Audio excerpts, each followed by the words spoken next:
জাতীয় নির্বাচন, ওই নির্বাচন আমরা সবাই চাই।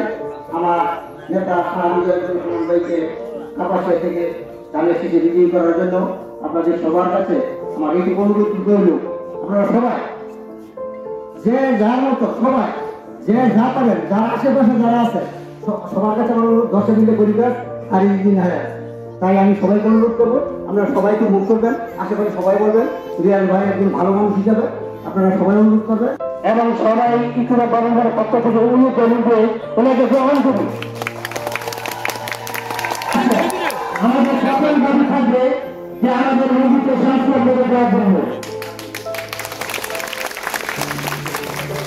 আমার দ্বিতীয় দাবি থাকবে যে ওই নদীর পর আমাদের যে শাসনটা হয়েছে আমাদের 13টি জেলার অনিয়ম হয়ে গেছে, কিন্তু আমরা অত্যন্ত গরিব মানুষ, জনসংখ্যা মানুষ, আমাদের অর্থ নেই, জায়গা নেই।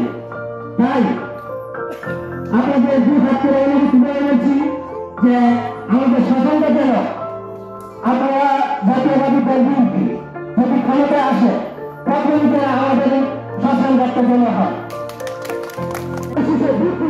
আপনার মনকে আমরা ধারণা করে নিচ্ছি।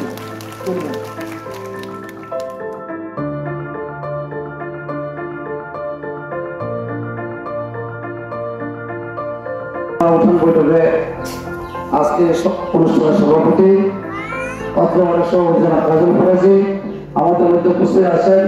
ইতিমধ্যে যিনি কাপাসিয়া বাংলাদেশ জাতীয় দলের মনোনীত প্রার্থী যিনি কাপাসিয়া থেকে নির্বাচন করবেন আমাদের প্রিয় নেতা জেলা বিএনপির সাবেক সাধারণ সম্পাদক যুগ্ম আহ্বায়ক বর্তমান